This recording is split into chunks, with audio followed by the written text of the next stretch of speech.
स्वयं भगवान विष्णु ने माता लक्ष्मी को बताया, हमेशा अच्छे लोगों की मृत्यु क्यों जल्द हो जाती है और अच्छे लोगों के साथ ही बुरा क्यों होता है और बुरे लोगों के साथ बुरा क्यों नहीं होता है।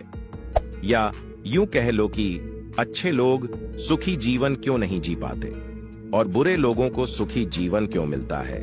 और जो लोग ज्यादा पूजा पाठ करते हैं, नित्य भगवान की पूजा आराधना करते रहते हैं, उन्हीं के साथ बुरा क्यों हो जाता है। दोस्तों, एक बार की बात है, भगवान श्री हरि विष्णु आकाश लोक पर विश्राम कर रहे थे। तभी वहां पर माता लक्ष्मी पृथ्वी लोक का भ्रमण करके पहुंच जाती है। माता लक्ष्मी को देखकर भगवान श्री हरि विष्णु कहते हैं, आइए प्रीतम, आपका स्वागत है, आप कहां का भ्रमण कर रही थी। तब माता लक्ष्मी कहती है, हे स्वामी, मैं अभी अभी पृथ्वी लोक का भ्रमण करके आ रही हूँ। मैंने पृथ्वी लोक पर देखा कि अच्छे लोगों के साथ ही बुरा क्यों होता है और बुरे लोगों के साथ बुरा क्यों नहीं होता है और अच्छे लोगों की मृत्यु क्यों जल्द हो जाती है, तथा जो लोग ज्यादा पूजा पाठ करते हैं, नित्य भगवान की पूजा आराधना करते रहते हैं, उन्हीं के साथ बुरा क्यों हो जाता है। हे प्रभु, यह सब प्रश्न हमारे मन में चल रहे हैं, अतः हमारे मन को शांत करने के लिए हमें इन प्रश्नों से अवगत कराए। तब भगवान श्री हरि विष्णु माता लक्ष्मी से कहते हैं, हे प्रीतम, आज आपने बहुत उत्तम प्रश्न किया है। इस प्रश्न में संसार का कल्याण छुपा हुआ है और महे इस प्रश्न को आपको बताने से पहले पृथ्वी लोक पर चलना पड़ेगा। तब माता लक्ष्मी कहती हैं, हे प्रभु, चलिए और अति शीघ्र चलिए। मेरे मन में इन सभी प्रश्नों के उत्तर जानने की उत्सुकता बढ़ रही है। तब दोस्तों, आकाश लोक से भगवान विष्णु और माता लक्ष्मी पृथ्वी लोक पर आते हैं, जहां पर एक बहुत सुंदर सा गार्डन होता है। उस गार्डन में तरह तरह के सुगंधित फूल और तरह तरह के फलों के पौधे लगे होते हैं और उसी गार्डन में जाकर भगवान विष्णु और माता लक्ष्मी विश्राम करने लगते हैं। तभी भगवान विष्णु कहते हैं, हे प्रीतम, अब हम आपको आपके सभी प्रश्नों के उत्तर एक कथा के माध्यम से देते हैं, जिसको सुनने के बाद आपको सभी प्रश्नों के उत्तर मिल जाएंगे। और भगवान विष्णु कहते हैं, जो मनुष्य इस कथा को मन और ध्यान लगाकर सुनता है, इसे मोक्ष की प्राप्ति होती है। तभी माता लक्ष्मी कहती हैं, हे प्रभु, आप कथा को आरंभ करिए, मैं मन और ध्यान लगाकर सुनेगी दोस्तों। फिर भगवान विष्णु माता लक्ष्मी को कथा सुनना आरंभ करते हैं दोस्तों। तो चलिए अब कथा को सुनते हैं दोस्तों। भगवान विष्णु माता लक्ष्मी से कहते हैं, हे प्रथम, पौराणिक काल की बात है। एक बहुत ही अत्यंत सुंदर नगर था। उस नगर में श्याम और सोहन नाम के दो व्यक्ति रहते थे, जिसमें से श्याम एक बहुत धनवान व्यापारी था और वह धनवान होने के साथ ही साथ पूजा पाठ और भगवान की भक्ति में बहुत विश्वास रखता था। वह प्रतिदिन नित्य भगवान की पूजा आराधना करने के लिए मंदिर जाता था और वह प्रतिदिन दीनहीन तथा दुखिहारी गरीबों में कुछ न कुछ बांटता रहता था। दोस्तों, भगवान श्री हरि विष्णु माता लक्ष्मी से कहते हैं, हे प्रीतम, वहीं दूसरी ओर सोहन एक चोर था। वह भी प्रतिदिन मंदिर जाता था, लेकिन वह मंदिर पूजा पाठ करने के इरादे से नहीं जाता था, बल्कि मंदिर से धन चुराने के लिए जाता था। भगवान विष्णु आगे कहते हैं, उसे पूजा पाठ दान धर्म से कोई लेना देना नहीं था, वह सिर्फ मंदिर में चोरी करने के लिए जाता था। फिर भगवान विष्णु कहते हैं, इसी तरह से कई वर्ष गुजर गए। एक दिन उस नगर में जोरदार बारिश हो रही थी, जिसकी वजह से उस दिन नगर के मंदिर में पंडित जी के अलावा कोई नहीं था। यह बात जब सोहन को पता चली तो उसके मन में ख्याल आया कि यही सही मौका है मंदिर के सारे धन को चुराने का। भगवान विष्णु कहते हैं कि वह उसी तेज बारिश में ही मंदिर में पहुंचकर सोहन ने पंडित जी से छुपकर मंदिर का सारा सोना, चांदी, गहने, जेवरात चुरा लिए और वह बड़ी ही प्रसन्नता से मंदिर से निकला। तभी उसी समय अचानक ही मंदिर में वह दान धर्म में विश्वास रखने वाला श्याम नाम का व्यापारी पहुंच जाता है और उसने मंदिर में पहुंचकर भगवान के दर्शन किए। भगवान विष्णु आगे कहते हैं, हे प्रथम, लेकिन दुर्भाग्यवश मंदिर के उस पुजारी ने उस व्यापारी को ही चोर समझ लिया और जोर जोर से शोर मचाने लगा।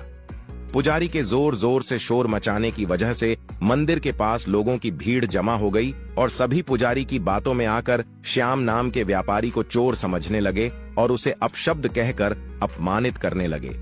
मित्रों, फिर भगवान विष्णु कहते हैं, यह देखकर श्याम बहुत ही आश्चर्यचकित हो गया और उसे समझ नहीं आ रहा था कि उसने ऐसा क्या कर दिया है और उसके साथ ऐसा क्यों हो रहा है।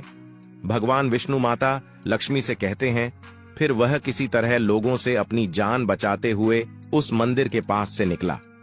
लेकिन दुर्भाग्यवश जैसे ही वह मंदिर के पास से निकला, वैसे ही उसकी टक्कर एक गाड़ी से हो गई और वह बुरी तरह से घायल हो गया। फिर भगवान विष्णु माता लक्ष्मी से कहते हैं, फिर श्याम किसी तरह से लड़खड़ाते हुए अपने घर की तरफ जाने लगा। तभी अचानक ही रास्ते में उसकी मुलाकात सोहन से हुई, जिसने मंदिर का सारा धन चुरा लिया था। उसके हाथों में मंदिर के गहने जेवरात थे। दोस्तों, सोहन बड़ी ही प्रसन्नता से जोर जोर से बोल रहा था कि आज तो मैं माला माल बन गया, मुझे एक साथ इतना सारा धन मिल गया। भगवान विष्णु आगे कहते हैं, जब श्याम ने सोहन की बातें सुनी तो वह बहुत हैरान और क्रोधित हुआ। श्याम ने अपने घर जाते ही भगवान की सारी पूजा पाठ की, सारी सामग्री तथा भगवान की मूर्ति निकाल कर फेंक दिया और फिर ईश्वर से नाराज होकर बिना कोई पूजा पाठ किए बिना ही अपना जीवन व्यतीत करने लगा। विष्णु माता लक्ष्मी से कहते हैं, हे प्रीतम, कुछ वर्षों ऐसे ही व्यतीत होने के बाद एक दिन सोहन किसी मंदिर में फिर से चोरी करने गया, लेकिन इस बार दुर्भाग्यवश उसके भाग्य ने उसका साथ नहीं दिया। उसे उस मंदिर के पुजारी ने पकड़ लिया और जोर जोर से चिल्लाने लगा, कहने लगा, अरे कोई है, मंदिर से चोरी करके कोई जा रहा है, जो भी सुन रहा हो वह जल्दी आ जाए। सभी दोस्तों वहां पर गांव के काफी लोग इकट्ठे हो जाते हैं और उसे सोहन को बहुत मारते हैं, जिसकी वजह से उसे अंदरूनी चोट लग जाती है। तभी वह रास्ते से जाता रहता है और सामने से एक कार आती है, जिसके टक्कर होने से उसकी मृत्यु वहीं पर ही हो जाती है। दोस्तों, जब दोनों यमराज की सभा में पहुंचते हैं, तब श्याम ने अपने सामने सोहन को खड़ा देखा तो श्याम ने बड़े ही क्रोधित स्वर में यमराज से कहा कि मैंने तो अपने जीवन में हमेशा ही ईश्वर की पूजा, आराधना, दान, धर्म और अच्छे कर्म ही किए हैं, लेकिन मुझे सिर्फ दुख और अपमान के अलावा कुछ नहीं मिला। मुझे कभी भी जीवन का सुख नहीं मिला। लेकिन इसने ना तो कभी भी ईश्वर की पूजा, आराधना की है और ना ही कभी किसी की जरूरतमंद की सहायता की है। इसके साथ हमेशा ही अच्छा हुआ है और इसे हमेशा सुख ही सुख मिला है।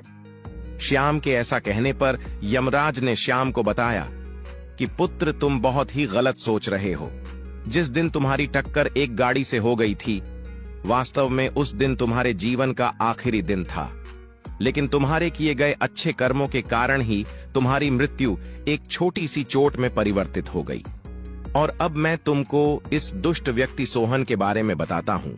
यमराज कहते हैं, हे पुत्र, दरअसल इसके भाग्य में राजयोग था, लेकिन इसके दुष्कर्म और बुरे कर्म करने की वजह से इसका पूरा धन एक छोटी सी पोटली में बदल गया। फिर यमराज उसे लड़के से कहते हैं, हे पुत्र, कभी कभी अच्छे और सच्चे लोगों के साथ बुरा से बुरा हो जाता है और ईश्वर पूजा पाठ करने वाले लोगों की परीक्षा लेता है, क्योंकि ईश्वर उनको अपने साथ बांध कर रखना चाहता है। इसलिए ही अच्छे व्यक्ति हमेशा दुखी रहते हैं।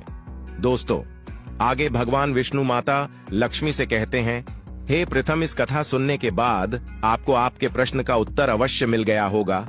फिर माता लक्ष्मी प्रसन्न होकर कहती, हे प्रभु, अब मुझे सब समझ में आ गया।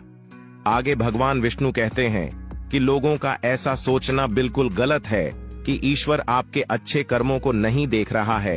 यह कोई भी मनुष्य समझ नहीं पाता, लेकिन अगर कोई भी मनुष्य अच्छे कर्म करता है, लोगों की मदद करते हैं, तो उसके ऊपर सदैव हमारी कृपा बनी रहती है।